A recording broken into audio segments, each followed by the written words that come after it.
Hi, everyone. Welcome back. Today, we are going to talk about memory organization.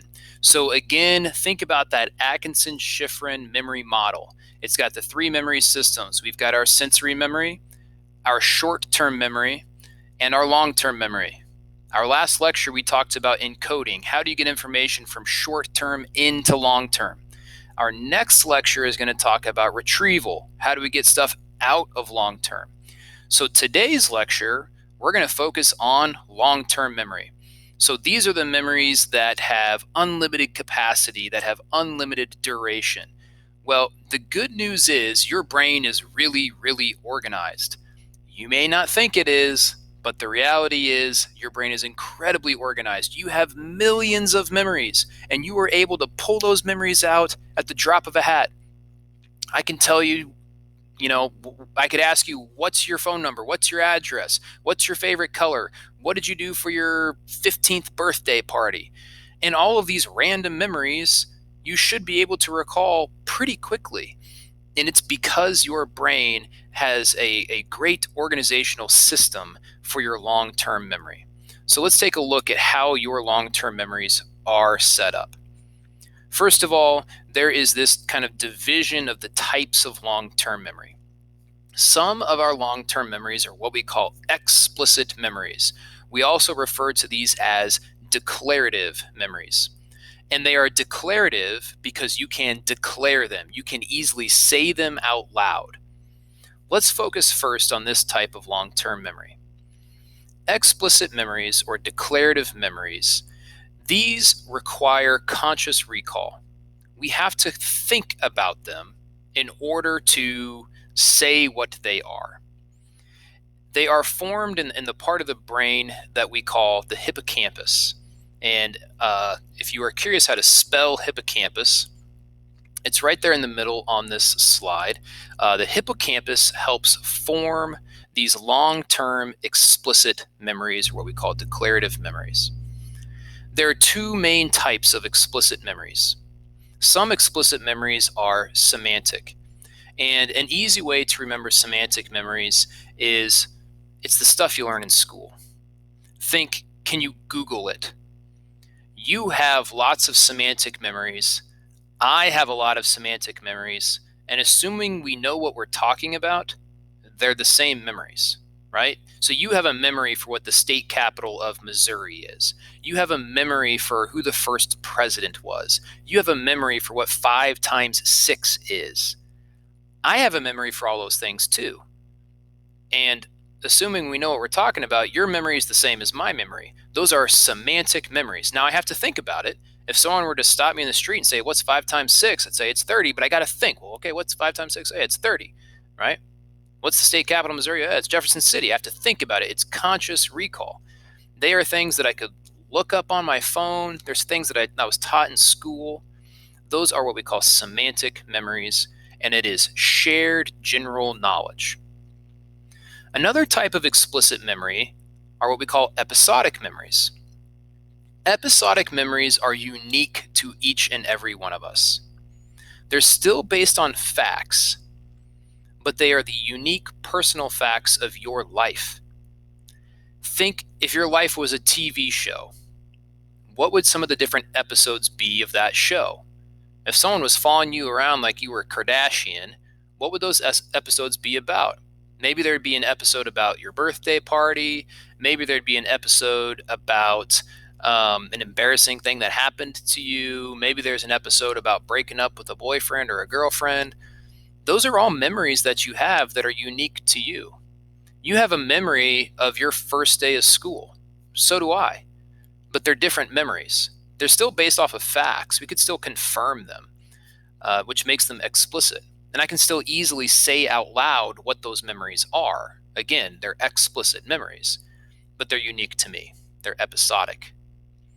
The other type of long-term memory is what we call implicit memories. And implicit are sometimes referred to as non-declarative memories, meaning they're more difficult to verbalize. They're more difficult to explain to someone, an implicit memory. And they often happen without conscious recall. They often happen without us having to think about the memory. They just take place. And I'll give you some examples that will hopefully help clarify that. Procedural memories are what you sometimes might think of as muscle memories, is perhaps the most common type of implicit memory. Your ability to ride a bike, your ability to tie your shoes, those are implicit memories.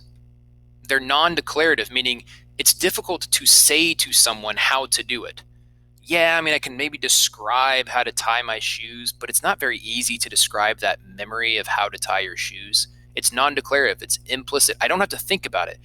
I can be thinking about something that I need to do while simultaneously tying my shoes or riding a bicycle, because implicit memories don't require conscious recall. Now, I've mentioned a lot of motor skills, right? Things that you do physically, but there are some cognitive skills that are procedural as well. Right now, you're taking notes for AP Psychology. Well, you are probably consciously thinking about what to write, what terms need to find their way in your notes, what examples to include. You are probably not consciously thinking about how to form the physical letters on the page. So, what to write would be explicit. How to write would be implicit, but still a cognitive skill, right?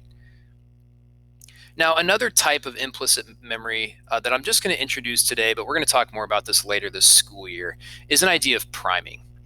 And if you are familiar with how you paint a room, it's often recommended that you use what's called a primer. It's what you put down first, and it helps the paint that comes on later. It helps impact what it looks like. Priming is kind of like that with memory.